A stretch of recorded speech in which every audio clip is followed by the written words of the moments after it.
आप सभी विद्यार्थियों का मेरे YouTube चैनल पर स्वागत है। आप सभी को गुड मॉर्निंग। तो बेटा हम फर्स्ट वर्ल्ड वार देख रहे थे और फर्स्ट वर्ल्ड वार में हमने बहुत कुछ पढ़ा, बहुत कुछ हमने सीखा बेटा। ठीक है, बड़े ध्यान से समझिएगा। फर्स्ट वर्ल्ड वार बहुत ही दर्दनाक भरा ये युद्ध था। लाखों लोग मारे गए, करोड़ों लोग घायल हो गए। ठीक है, बहुत ही दुख, ऐसा युद्ध जिसमें पूरा का पूरा देश क्या हुआ था, शामिल हुआ था। ठीक है, जो प्रथम विश्व युद्ध है बेटा, इसमें नई नई तकनीकें का, ठीक है, आप जानते हैं फर्स्ट वर्ल्ड वॉर कब से कब तक हुआ था। प्रथम विश्व युद्ध में बेटा नई नई तकनीकें, जैसे हम मशीन गन की बात करें। मशीन गन जानते हो क्या होता है?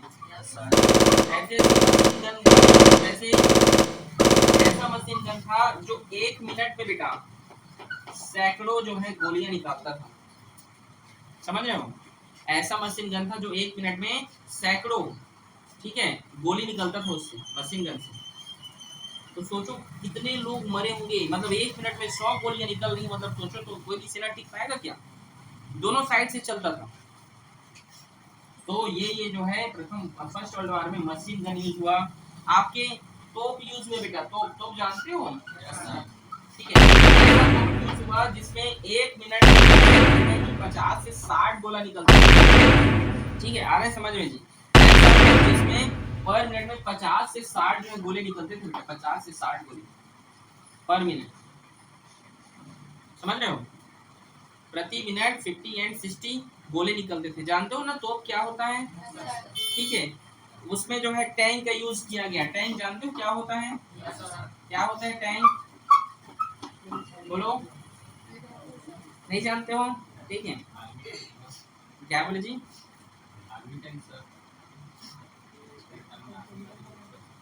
देखो टैंक मतलब जो बुलेट प्रूफ होता है और जिसमें मशीन गन वहाँ होते हैं। ठीक है, जैसे आर्मी लोग पास टैंक जिसमें अंदर में बैठ के जो है गोली दागा जाता है। जानते हो कि नहीं? उसमें से गोली निकाल अंदर में बैठ जाते हैं, ऐसे ढक्कन टाइप करते हैं, उसमें अंदर घुसे। आपको क्या हो बेटा, सो रही हो क्या? किसको देख रही है? अच्छा ठीक ठीक। तो मशीन गन ऐसे, सॉरी, टैंक उसे कहते हैं जैसे एक बड़ा शॉट है तो उस अंदर में घुसेंगे 3-4 लोग, ठीक है, फिर वो छोड़ते रहते हैं अंदर से, उसमें से फिर गोलियां निकलते रहते हैं। ऐसे ऐसे चीज जो फर्स्ट वर्ल्ड वॉर में सोचो हुआ था। सोचो कितना दुख की बात है कि नहीं बेटा। पनडुब्बी, जिसको आप यू बोर्ड भी बोल सकते हैं, ठीक है, पनडुब्बी, पनडुब्बी का भी इसमें प्रयोग किया गया। जो जर्मनी था ना बेटा, जर्मनी ने, जानते हो जर्मनी कौन थे?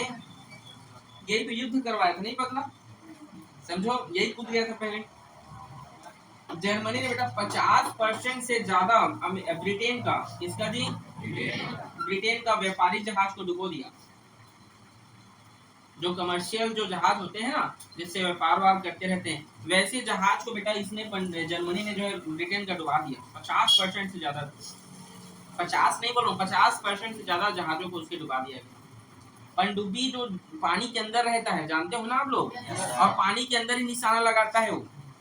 आ रहे समझ में? तो इस तरीके से जो है पनडुब्बी का, ये विषैली गैसों का, देखो एक जर्मनी ने या कई देशों ने ऐसे रसायनों का प्रयोग करके, केमिकलों का प्रयोग करके विषैली गैस बनाया। इससे लोग जो है ना मर जाते थे। क्या होते थे? लोग मर जाते थे, या कई लोग क्या हो जाते थे? अंधे हो जाते थे। क्या होते थे?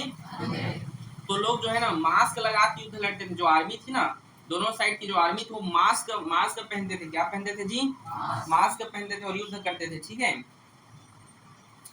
गैस नकाब, गैस नकाब पहन के लड़ते थे लोग। ठीक है, एक नकाब होता था, इसलिए तुम देखना गूगल में जाके सर्च करना। ठीक है, वो फर्स्ट वर्ल्ड वार के आदमी, तो वो लोग मुंह में एक नकाब टाइप का बांधते थे। क्यों? क्योंकि उस टाइम विषैली हार्मफुल गैसें को क्या करते थे वो लोग? छोड़ते थे, जिससे लोग क्या हो जाते थे? मर जाते थे या तो फिर अंधे हो जाते थे। ठीक है, वहां पर बेटा एक और बात है, विमान का भी यूज किया गया। विमान जानते हो? Helicopter, aeroplane. तो जानते हैं एरोप्लेन जो है राइट ब्रदर्स नाम के दो दो भाइयों ने बनाया था। जानते हो ना? ठीक है, 1903 में, दिसंबर 1903 में इन लोग बनाना चालू कर दिए थे। ठीक है, और युद्ध कब हुआ? 1914 में। ठीक है, तो इसको बनाने में इतना तेजी किए लोग, इतना तेजी किए कि जो है 1914 आते आते आते जो है, अगर आप बात करोगे तो लगभग लगभग जो है 850 से बढ़कर जो है 10,000 तक जो है विमान बढ़ गए थे। मतलब ऊपर में भी लड़ते थे। आज भी देखो ना हमारा एयरफोर्स जो ऊपर में निशाना लगाता है, लड़ाई करते हैं, दुश्मन सेना को मारते हैं। तो उस समय भी जो विमान से भी युद्ध किया जाता था। किसने बनाया था? 1903 दिसंबर में राइट ब्रदर ने काम लिया था। और ये इतना तेजी से, पहले से लोग बना रहे थे, उस समय इतना तेजी से बनाना चालू किए कि इनकी संख्या जो है 850 से लेकर 10,500 तक बढ़ गया। आ रहे समझ में? समझ लो, इस हिसाब से जो वहाँ युद्ध करते थे लोग। समझ में आ रहे हैं जी? हवा में बहुत देर तक टिकने वाले विमान बनाए थे, बहुत ताकतवर विमान बनाए। इस प्रकार से उन्होंने क्या बनाया? विमान बनाया था। ठीक है, यहाँ तक किसी कोई दिक्कत बेटा? देखो, फर्स्ट वर्ल्ड वॉर में बेटा जनमानस पर बहुत बुरा प्रभाव पड़ा बेटा। जनमानस मतलब नॉर्मल पीपल, ठीक है। देखो, और बुरा प्रभाव पड़ा, लेकिन जो देश थी, जैसे आज अगर आपको बोला जाए कि चलो पाकिस्तान को मारना है करके, तो आपके अंदर एक अलग जोश आ जाएगा, आएगा कि नहीं? तो इस तरीके से जब उनको पढ़ाया जाता तो टीचर बोलते थे कि हमारा दुश्मन देश है, उसको मारना है, तो एक अलग ओज आ जाता था, शक्ति आती थी। तो शिक्षा के माध्यम से, अखबारों के माध्यम से, टीवियों के माध्यम से या नाटक कर करके जो है दूसरे देश के प्रति जो है घृणा फैलाया जाता था, नफरत फैलाया जाता था। समझ आ रहा है मेरा बात? मैं क्या बोलना चाहता हूँ? नहीं समझे? मतलब अगला देश हमारा क्या है? दुश्मन है। जैसे आज पाकिस्तानी लोग, जैसे पाकिस्तानी लोग हम लोग एक भी पसंद नहीं करते हैं, ठीक है। हम लोग उनको पसंद नहीं करते, ऐसी बात नहीं है, लेकिन हम लोग उतना भी उन लोग को भला बुरा नहीं कहते हैं, लेकिन वो लोग तो पूरा का पूरा जो है इंडिया को कर देते हैं। समझ आ रहा है ना? उनके दिल में हमारे लिए बहुत नफरत है, अगर देखा जाए तो पाकिस्तानियों की। आए दिन जो है देखो, अभी हमला कर दिए थे, अभी 15 दिन पहले ही जो दर्शन करने जा रहे थे, क्या इधर अमरनाथ साइड जा रहे थे, ठीक, तो आतंकवादियों ने हमला कर दिया, देखे होंगे नहीं? तो इस हिसाब से मतलब बहुत नफरत है उनके दिल में हमारे प्रति। उनको यही सिखाया जाता है उनकी स्कूलों में कि हिंदू तुम गैर मुसलमान, मतलब हिंदू दूसरे धर्म के लोग तुम्हारे दुश्मन है, तो इसलिए लोग हम लोग को मारते हैं। सही कि गलत? ठीक है, देखे हो कि नहीं? तो यही सब बेटा, ठीक है। आ रहे समझो मैंने क्या कहा? समझे कि नहीं? तो उस समय जो है लोगों के दिल में आक्रोश पैदा करने, अपने देश के प्रति लड़ने के लिए लड़कों को, जवानों को तैयार किया जाता था कि तुम अपने देश के प्रति लड़ो, वो अगला देश तुम्हारा क्या है? दुश्मन है। तो किस किस माध्यम से? तो टीवी के माध्यम से, रेडियो के माध्यम से, एजुकेशन के थ्रू, जो है अखबारों के थ्रू, या जगह जगह चौपाल जगह लगा के या नाटक करते थे। समझ लो ना, बताते थे लोगों को कि वो देश हम पर आक्रमण कर रहा है, उसको मारना है। ये समझ लो मैं क्या बोल रहा हूँ? अपने देश के प्रति जो है उनको वो आत्म मतलब शक्तिशाली बना, तुम अपने देश के लिए लड़ो। समझ लो मैं क्या कहना चाहता हूँ? आप अपने देश के लिए नहीं लड़ सकते हो क्या? अगर आपको लड़ने का मौका मिले, अगर आज यहाँ अंग्रेज हमें फिर से गुलाम बनाने आए, तो हम लोग लड़ेंगे? लड़ना चाहते हो? नहीं लड़ोगे तुम। पूछो क्यों? पूछो क्यों बेटा? ये खाली बोलने का है। हमारे आसपास कुछ गलत होता है, उसको हम नहीं बोल पाते हैं, तो उधर से अंग्रेज गोली बंदूक लेके आएगा तो उसको तुम बोल दोगे? ये खाली बोलने का, पिक्चर देखकर थोड़ा जो सब ठेका देके कुरिया में घुसर जाओगे, ऐसे कैसे? सही बोल रहा हूँ कि गलत? आपके आसपास कुछ गलत होता है तो उसको तुम लोग नहीं बोल पाते हो, तो कोई दूसरा देश आगे तुम लोग को मतलब आक्रमण करेगा, वो करेगा, देशभक्ति और क्या जागेगा? तो पेट्रिज्म पढ़ो चैप्टर 1 में इंग्लिश का। देशभक्ति पैदा करो बेटा अपने अंदर। अगर कोई दुश्मन देश तुम्हें अगर आ रहा है या आपके आसपास कोई गलत हो रहा है, तो चुप मत रहो, उसको रोको। छत्तीसगढ़ का भी एक यही बलौदा बाजार है, आई थिंक, वहां बीच रोड में एक लड़की को चाकू मार दिया गया। लोग खड़े थे लेकिन कोई कुछ नहीं आके बोला, पूरा लोग जो है खड़े हुए थे, लेकिन कोई आके उसको बचाई नहीं लड़की को। वो लड़का चाकू भोंकते रहा और लड़की मर गई वहीं पर। क्या एकता है, क्या यूनिटी है? अगर कहीं पर गलत हो रहा है उसका विरोध करो, लेकिन हमारे अंदर डर बहुत है और हमको कुछ हमला कर देगा, इसी डर के कारण बेटा हमारा देश बहुत लंबे समय तक गुलाम बना रहा। समझ में आ रहा बेटा? आ रहा बात आप लोगों को समझ में? हमेशा याद रखना, अगर आपके आसपास कुछ गलत हो रहा है तो उसको रोकिए। आ रहा बेटा? ठीक है, समझ गए? युद्ध में बेटा महिलाओं का भी बहुत बड़ा योगदान रहा। इसका बेटा युद्ध में महिलाओं का योगदान, महिलाओं का योगदान। देखिए युद्ध में महिलाएं को क्या योगदान था? तो देखो, घर के सभी पुरुष कहाँ चले गए? युद्ध में चले गए। जितने भी पुरुष थे सभी कहाँ जाना था? उन लोगों को युद्ध में लड़ने के लिए जाना था। तो अब कौन बची? महिलाएं। खाना पीना चाहिए कि नहीं भाई? चाहिए ना। तो इसीलिए महिलाएं जो है उस समय सशक्त बनी। ठीक है, महिलाएं जो है उद्योगों में काम करने लगी, समझ लो, व्यापार करने लगी, उद्योग में काम करने लगी और अपने घर का घर चलाने के लिए, काम करने के लिए बाहर निकली। ये तो उस समय महिलाएं घर से बाहर नहीं निकलती थी, आप लोग भी पता है। लेकिन अब नहीं निकलेंगी, पति बाहर गया, बेटा बाहर गया, तो कैसे खाओगे बताओ? तो कमाना पड़ेगा ना बेटा। तो इसीलिए उस समय महिलाएं क्या की, घर से बाहर निकली कमाने के लिए। समझ में आ रहा है? तो उस समय महिलाएं क्या, उनका भी योगदान रहा, अपना परिवार संभाली वो। समझ में आ रहा है नहीं आप लोगों को? तो महिलाएं कारखानों और खेतों में क्या करने लगी बेटा, काम करने। क्यों काम करने लगी कारखाने और खेतों में? अगर आपसे कोई पूछेंगे तो क्योंकि सभी पुरुष क्या होने लगे, सेना में भर्ती होने लगे, इसलिए। समझ में आ रहा है जी? महिलाएं जो होती हैं, अभी भी या पहले की बात करें, वो युद्ध को रोकने के लिए बहुत आंदोलन की। युद्ध रुक जाए, लड़ाई झगड़ा भी होता है, भले कई लड़कियां लड़ाई झगड़ा करती हो, अलग बात है, ठीक है। अधिकतर लड़कियां लड़ाई झगड़ा के खिलाफ रहते हैं, पता है आप लोग को। अधिकतर घर में देखो कोई झगड़ा हो तो लोग शांत रहो, कोई भी शांत हो जाना, रे टूरा तो इच्छा, ऐसे बोलते हैं कि नहीं? घर में दो भाई लड़ रहे होते हैं तो उसकी माँ बोलती है चुप हो जा बेटा, ले तो चुप हो जा, बोलती है कि नहीं? बहन बहन झगड़ा करो तो भी आपकी माँ बोलेगी बेटा, ले बेटी तई चुप हो जा, वो कछु नहीं है। और नहीं मानता तो पड़ता है,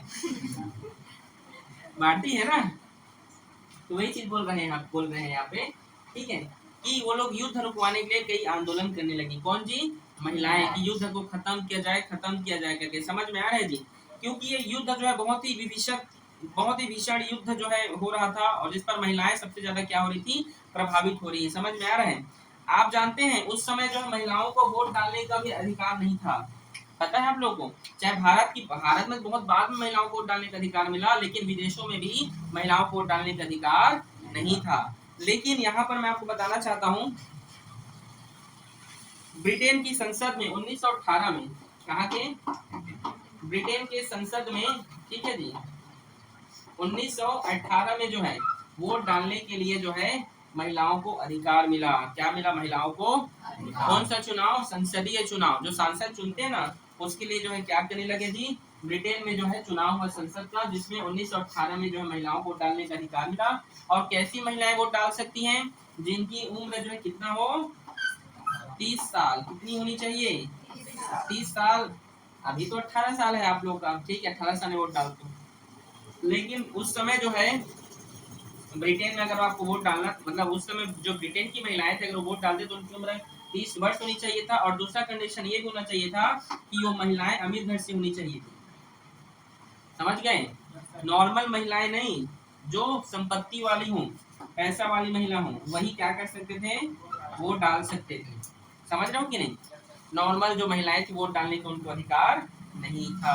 समझ में आया यहाँ तक आप लोगों को? किसको इसको नहीं आया? आ गया ना? आज आप सभी, चाहे आप गरीब हो अमीर हो, सभी वोट डालते हैं कि नहीं? वोट डालना है सभी को, ठीक है बेटा? तो यहाँ तक किसी कोई दिक्कत है? समझ में आया यहाँ तक? ठीक, चलिए आगे हम समझते हैं इसको। और देखिए बेटा, इसके बाद बेटा शांति समझौता होता है। क्या होता है? देखो, अमेरिका युद्ध में कब आया? पढ़ाया था ना कल? जर्मनी ने उसका, हाँ, तो कब आया युद्ध में, जानते हो ना? कब आया? 6 अप्रैल 1917। हाँ, 6 अप्रैल 1917। वेरी गुड, एक ही बच्ची को याद है यहाँ, बाकी किसी को नहीं। कैसे? ठीक, आप पढ़े नहीं थे क्या? उस दिन पढ़ाया था ना? अच्छा, और स्टार्ट बाद में पढ़ाया था इसको टॉपिक को, ठीक है। चलिए देखते हैं। तो 1920 और 1920 में जो विजयी राष्ट्र थे, जो देश जीते थे, जिसमें से ब्रिटेन, फ्रांस, अमेरिका, इटली, कौन कौन? ब्रिटेन, फ्रांस, अमेरिका और इटली। इसमें रूस का नाम नहीं है, क्यों जानते हो? क्योंकि वो आदमी भाग गया, छोड़ दिया। उस जर्मनी के साथ क्या कर लिया? समझौता कर लिया कि मैं देख ही के दादा अब नहीं लड़ाऊं, मैं अलग हो जाऊं, मैं अलग हो जाऊं, ठीक है। तो वो लोग क्या हो गए थे? अलग हो गए थे, ठीक है। तो ब्रिटेन ने जो इतने जो देश थे, जो विजयी देशों में से आते हैं, इन लोगों ने क्या किया? समझौता किया जर्मनी के साथ। याद रखेंगे, सबसे बड़ा संधि जो हुआ था वो जर्मनी के साथ हुआ था। किसके साथ? जर्मनी के साथ। जिसको वर्साई की संधि कहते हैं, जो 1919 में हुआ था, वर्साई की संधि, वर्साई संधि, ठीक है। ये इसको ऐसे भी लिखा जाता है, ठीक है, वर्साई की संधि भी बोलते हैं, ठीक है। तो वर्साई या वर्साई की संधि 1919 में, ठीक है, जर्मनी के साथ समझौता किया गया था, ठीक है। इसको पढ़ोगे तो आप लोग को बहुत दुख लगेगा। वर्साई की संधि बहुत जर्मनी के साथ गलत हुआ था, आर्थिक रूप से बहुत गलत हुआ था इसके साथ, ठीक है। युद्ध में यही वो नहीं किया था, लेकिन इसको बहुत नुकसान हुआ, हम पढ़ेंगे कि गलती इसकी भी थी, ऐसी नहीं है। आ रहे समझ में? ऑस्ट्रिया के साथ जो समझौता हुआ था उसको सेंट जर्मन समझौता कहते हैं। लिख दो क्या? ठीक है, ऑस्ट्रिया के साथ सेंट जर्मन समझौता हुआ था, यहाँ पे लिख दे रहा हूँ, ठीक है। ठीक है, ऑस्ट्रिया के साथ सेंट जर्मन समझौता क्या हुआ था? सेंट जर्मन समझौता हुआ था, याद रखेंगे, ठीक है। ये सभी विजयी देशों ने उनके साथ क्या किया था? समझौता किया था, जिसमें ऑस्ट्रिया के साथ सेंट जर्मन समझौता किया गया था, हंगरी के साथ ट्रियोनेन समझौता किया गया था, ठीक है। हंगरी के साथ ट्रियोनेन, लिख दूं क्या?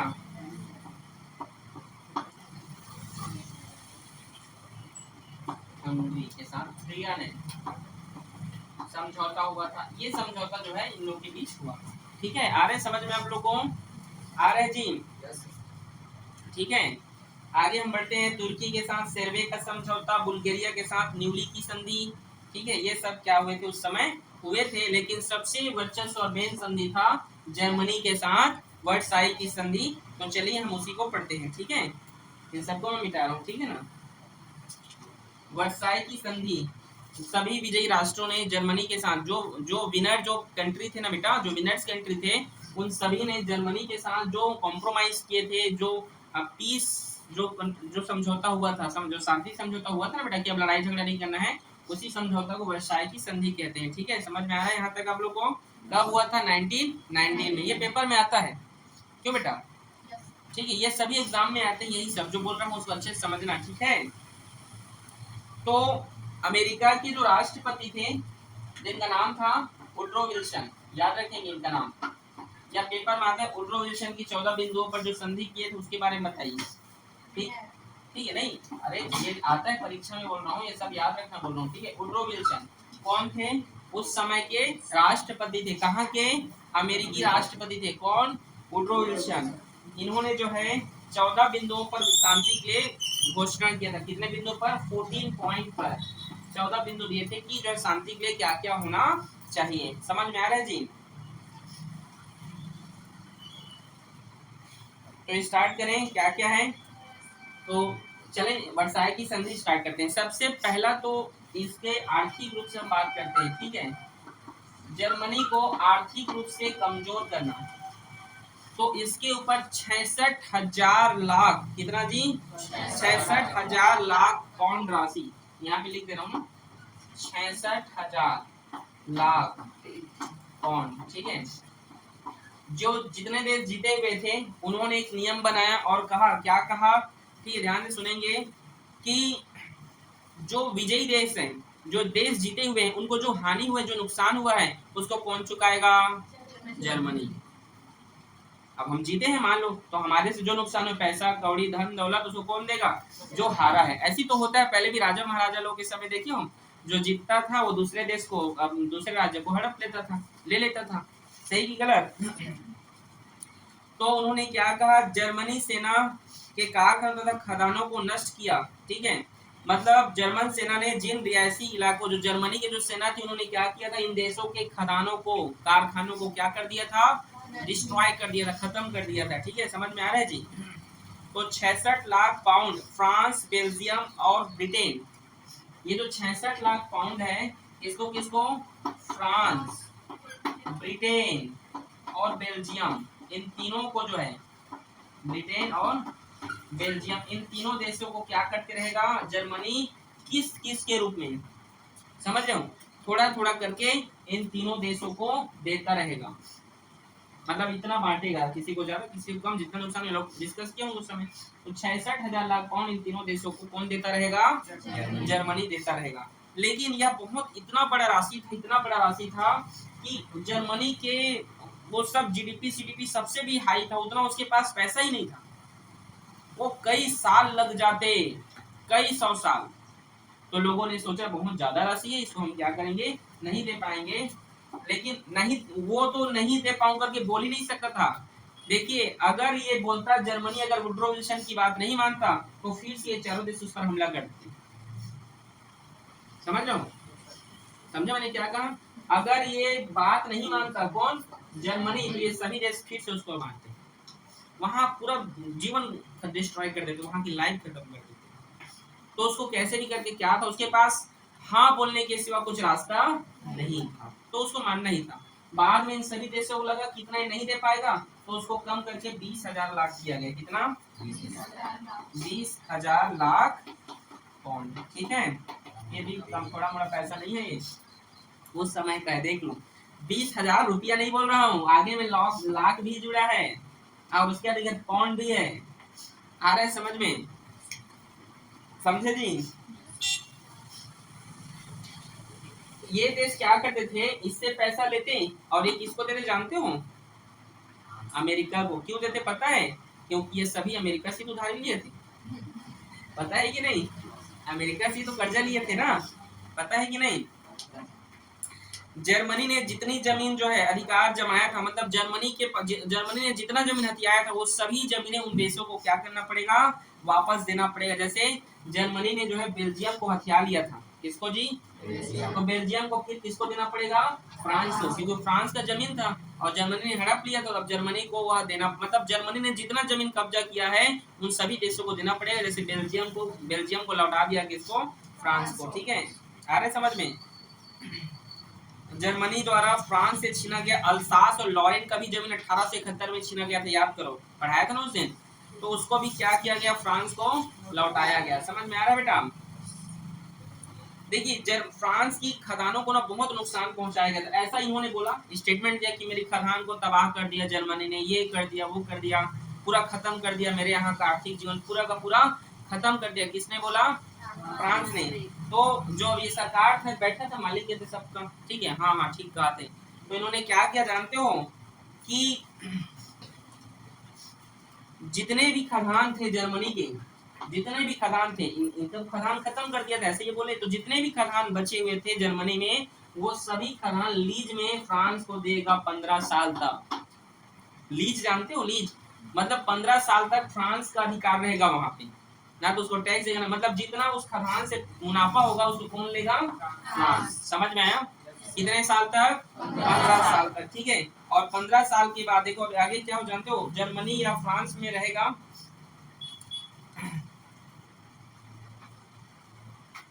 और 15 साल बाद देखो फिर से बताऊं, जर्मनी के पास जो खदान था, सार खदान था, वो खदान जो है किसको देना था? फ्रांस को। कितने साल तक के लिए? और कंडीशन ये भी था कि 15 साल के बाद अगर जनमत संग्रहण होगा, मतलब जनमत चुनाव होगा कि वो किधर होना चाहिए, जर्मनी और फ्रांस के बीच, उसके बाद जो है वो खदान जो है या तो जर्मनी को मिलता है या तो फ्रांस को मिलता है, ऐसा भी कंडीशन रख दिया। तो देखो जर्मनी के साथ बहुत बुरा हो रहा है कि नहीं, अकेला थोड़ी लड़ा था बेचारा। तो इसीलिए बीच में मत कूदना कोई लड़ाई झगड़ा में। समझ आ रहा है चंद्र जी? मुस्कान नहीं है आज, बीच में नहीं कूदना है। समझ लो मैं क्या बोल रहा हूँ? जैसे दो लोग तो हो रहे हैं, उससे तीसरा में उसी को ज्यादा नुकसान हो जाता है, मैं ज्यादा ताकत तो में से मत जाना। देखो कितना नुकसान हो रहा है, जर्मनी को हो रहा है ना।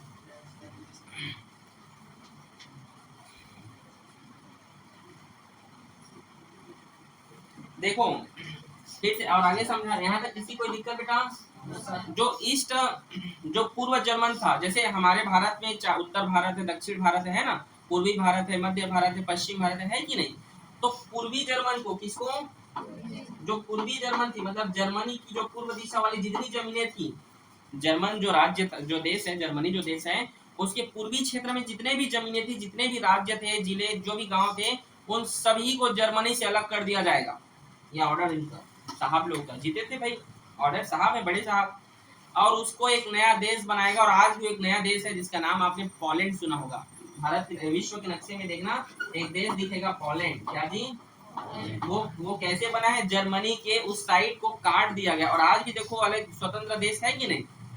देखो हुआ कि नहीं, मतलब आपके घर का आधा टुकड़ा करके किसी और को दे देंगे, अच्छा लगेगा? वो नहीं भी नहीं बोल सकता था, कौन? नहीं, अगर नहीं बोल देता तो फिर से लड़ाई होता। उसको मानना ही था बेचारे को, तो उसको काट के जो है पूर्वी जर्मन जो है बनाया, पूर्वी जर्मन जर्मनी कुछ हिस्से को काट कर कौन सा देश बनाया गया? बोलो कौन सा देश बेटा? पोलैंड। याद रखेंगे, याद रहेगा। समझ आ रहा है यहाँ तक? और उन दोनों देशों के बीच एक पट्टी बनाई गई, ठीक है, मतलब जैसे ये जर्मनी था, ये देखो ये जर्मनी है पूरा, मान लो, तो इसके इधर को काट दिया गया, इस हिस्से को, मान लो ये उत्तर है, ये पश्चिम है, दक्षिण है, पूरा इसको काट दिया गया और इसमें क्या नाम रखा गया? पोलैंड। समझ में आया आप लोग को यहाँ तक? और यहाँ पर एक पट्टी बनाया गया, क्या बनाया गया? इस पट्टी का नाम था डेंजिंग की पट्टी। क्या पट्टी था ये? डेंजिंग पट्टी। समझ में आ रहा है? आ रहा है समझ में जी? कौन सा पट्टी था वो? डेंजिंग की पट्टी। समझ में आ रहा है कि नहीं? पहले ये बोलो। एसएसटी बोरिंग है? अगर किसी को लग रहा होगा तो बताओ भाई, बंद कर देते हैं यहीं पे। चंद्रा जी ठीक है, तो फिर क्यों बोलते हैं तो बोरिंग लगता है करके? अच्छा लगता है? अच्छा, पहली बार सुन रहा हूँ कि एसएसटी अच्छा लगता है। बहुत बच्चों को बोरिंग लगता है, ठीक है, तो इंटरेस्टिंग लग रहा है कि नहीं? बताओ, तो ये जर्मनी किस हिस्से को काट के क्या बनाया गया बेटा? पोलैंड। और वहां पर जो रेखा खींचा गया ना, मतलब ये इधर का जमीन इसका है, उधर का तेरा है, तो इस जमीन का नाम, इस पट्टी का क्या नाम रखा गया था? डेंजिंग पट्टी। याद रहेगा? जर्मनी और पोलैंड के बीच कौन सा लाइन है?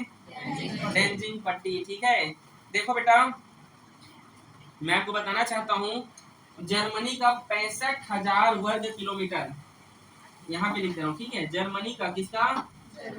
65,000 वर्ग किलोमीटर जमीन को जर्मनी से काट के अलग किया गया था, अलग अलग देश बनाया गया। कितना? 65,000 किलोमीटर। सोचो कितना बड़ा है, मतलब पाकिस्तान, बांग्लादेश, ऐसे कई तो देश बन सकते हैं। भारत का 50, मतलब भारत जितना बड़ा है ना, बहुत बड़ा है ना भारत देश, इसका 50-60% ज्यादा है, ये सॉरी ज्यादा है बोलता हूँ, भारत का 50-60%, मतलब भारत की आधा, समझो आधी भूमि को अगर काट दिया जाए तो उतना देश उससे अलग हुआ था। नहीं समझे मैंने क्या कहा? जैसे एक बड़े हिस्से का पूरा 50% काट दिया गया, 50% से भी ज्यादा। समझ गए जी? सॉरी, 45,000 वर्ग की, मतलब एक बड़े हिस्से, एक भूभाग का बहुत बड़ा हिस्सा जर्मनी से काट के अलग कर दिया गया। 1 किलोमीटर कितना बड़ा होता है? होता है ना? वैसे यहाँ पर 65,000 वर्ग किलोमीटर है, वर्ग किलोमीटर है, 65,000 किलोमीटर नहीं है, 65,000 वर्ग किलोमीटर। आ रहा है समझ में? इतना बड़ा हिस्सा काटा गया। ले तो बहुत ज्यादा उसके सामने इंसाफी हो गया क्या? हाँ, हो गया ना? ठीक है, ये देखो जर्मनी कितना बड़ा था, आप अपने बुक में देखिएगा, जर्मनी इतना बड़ा था, और देखो इसका पूरा जो ये क्षेत्र जो है ये जर्मनी है। ये देखो, ये इस पट्टी को कहते हैं पोलैंड की पट्टी। आ रहे समझ में जी? और ये पोलैंड देखो, ये कितना बड़ा देश बन गया, देखो पोलैंड देखो बना है ना, बहुत बड़ा देश बना कि नहीं? सोचो, बहुत बड़ा जो है उसके भूभाग को काट दिया गया, किसके?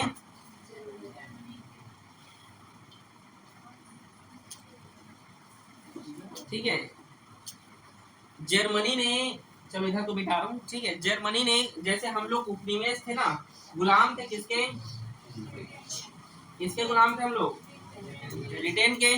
तो वैसे जर्मनी ने भी कई देशों को गुलाम बनाया था, जैसे अफ्रीका, किसको जी? अफ्रीका। अफ्रीका को जो है आजाद कर दिया गया, वो जमीन को, उसको अफ्रीका को आजाद कर दिया गया, और उस जमीनों को ब्रिटेन, फ्रांस और पुर्तगाल के हवाले कर दिया। अफ्रीका को किसके किसके हवाले कर दिया? ब्रिटेन, फ्रांस और पुर्तगालियों के हाथ में दे दिया। आ रहे समझ में? जर्मनी ने हथियाया था, पहले ले लिया था लड़ी झगड़ा करके, अब उसको अमेरिका और सभी देश मिलकर किसको किसको दे दिया? ब्रिटेन, फ्रांस और पुर्तगाल। समझ में आया यहाँ तक आप लोग को? आया कि नहीं? दूसरा बात, ये कंडीशन रखा गया कि जर्मनी के पास, किसके पास? 1 लाख से ज्यादा सैनिक नहीं होने चाहिए, ये नियम रख दिया गया। हमारे पास आज 14-15 लाख से भी ज्यादा सैनिक है, पता है कि भारत में कई लाख सैनिक है हमारे देश में, ठीक है, पूरा भारत तो घेरे हुए चारों तरफ से, पता ही नहीं आप लोगों को, चाहे वायु से हो चाहे जल से हो, सब साइड से बंदूक पकड़ के घेरे हुए, कोई भी दुश्मन है तो सीधा गोली चलता है। भारत में गलत तरीके से कोई घुसेगा, जैसे बांग्लादेश से घुसते हैं आज भी, देख लो कई जगह ऐसे कई सुरंग बना के आ जाते हैं, पकड़ा जाते हैं। सीमा हैदर देखो आ गई थी, आई थी नहीं सीमा हैदर, आपकी दोस्त नहीं, किसकी दोस्त थी? ठीक, वो पकड़ा गई कि नहीं?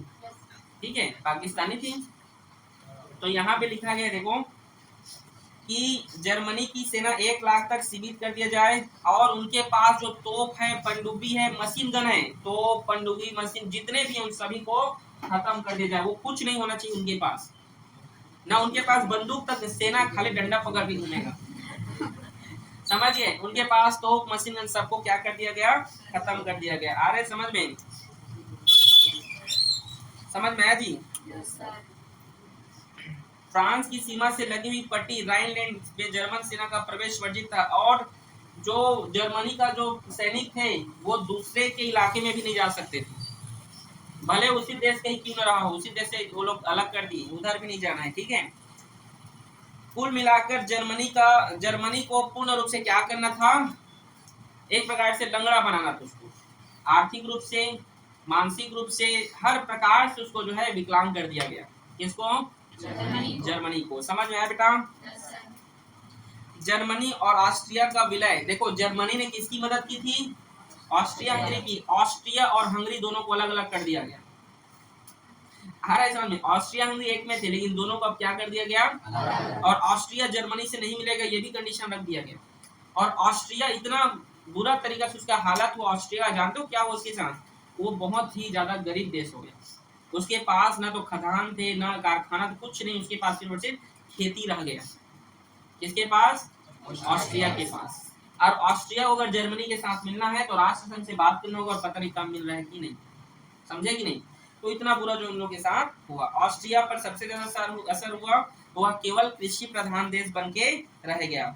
आर्थिक विकास के संसाधन उसके पास नहीं थे, मतलब पैसा और किस तरीके से वो लाता उसके पास। जैसे आज हमारे पास क्या है, कारखाने हैं ना बड़े बड़े, देखो बड़े बड़े प्लांट लगे हुए ना, जैसे सरकारी प्लांट है, एनटीपीसी, लारा, बहुत सारे हैं, रेलवे हैं, वो सभी बड़े बड़े प्लांट उसके यहाँ नहीं है। ठीक है, आ रहे समझ में जी?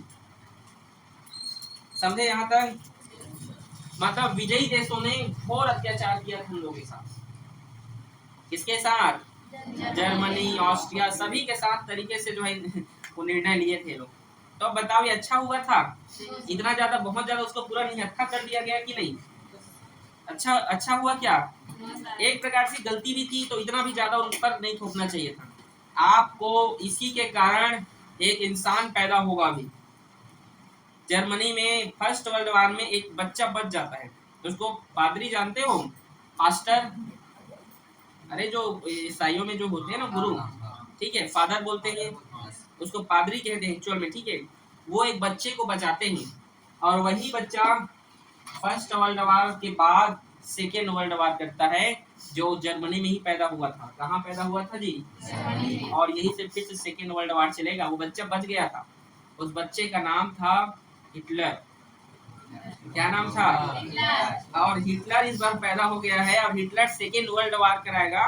और सेकेंड वर्ल्ड वार इस वार से भी ज्यादा खतरनाक था। इसमें तो इतने सैनिक मरे थे, उसमें सोचो कितना सैनिक मरे होंगे, क्योंकि एक बच्चा भी जर्मनी में बच गया था जिसका नाम क्या है? एडोल्फ हिटलर, जो इन सभी नाइंसाफी को एक्सेप्ट नहीं करेगा। थोड़ा बड़ा होने दो उसको, अभी बच्चा है अभी वो, ठीक है, अभी बड़ा हो रहा है। कौन जी? अभी हिटलर बड़ा हो रहा है और बोलेगा कि मैं ना तो 20,000 लाख पाउंड दूंगा, ना कुछ नहीं दूंगा, जितना मेरे पास जमीन थी सब मैं लूंगा, सभी खदान सब खत्म। और ऐसे ऐसे दवाई बनाता है, ऐसे ऐसे मिसाइल बनाता है, वो किसी की बात नहीं सुनता है और फिर सेकेंड वर्ल्ड वार करने के लिए तैयार हो जाता है। कौन? और सेकेंड वर्ल्ड वार होगा और देखना क्या क्या होगा इस बार। और ठीक है, इस बार ऐसे ऐसे देश को अपने हत्थे में बुला लेता है। कौन? ऐसे ऐसे देश को अपने पास रखता है कि अमेरिका भी एक बार सोचता है। भले जीत किसकी होती है लास्ट में, ये तो बाद में हम बताएंगे, बाद में आप सभी जान जाओगे उसको। लेकिन हिटलर का जो कहानी है बहुत मजेदार है। हमारे देश के सुभाष चंद्र बोस उनसे मिलने गए थे, अंग्रेजों को घसीट घसीट के मारा था हिटलर ने। आ रहा है समझ में? ऐसे मारता है हिटलर ने, लाखों, हजार नहीं लाखों करोड़ों लोगों को गैस में बंद करके मार दिया। उनका नाम सुनते ही लोग कपकपाते हैं, हिटलर का, वो थे हिटलर। आ रहा है समझ में? सुभाष चंद्र बोस जी उनसे हाथ मिलाए और बोले कि आप हमारे देश से भी लड़ो और अंग्रेजों को खदेड़ो, और आजाद हिंद फौज की स्थापना करवाते हैं उस समय 1941-42 में। कौन? सुभाष चंद्र बोस किसके साथ मिलते हैं? और हिटलर अंग्रेजों के घोर विरोधी थे, और अभी क्या हुआ अंग्रेजों के साथ, इन ब्रिटेन, अमेरिकियों, फ्रांस, इन सभी के साथ, ये ब्रिटेन के साथ और देखना, ठीक है।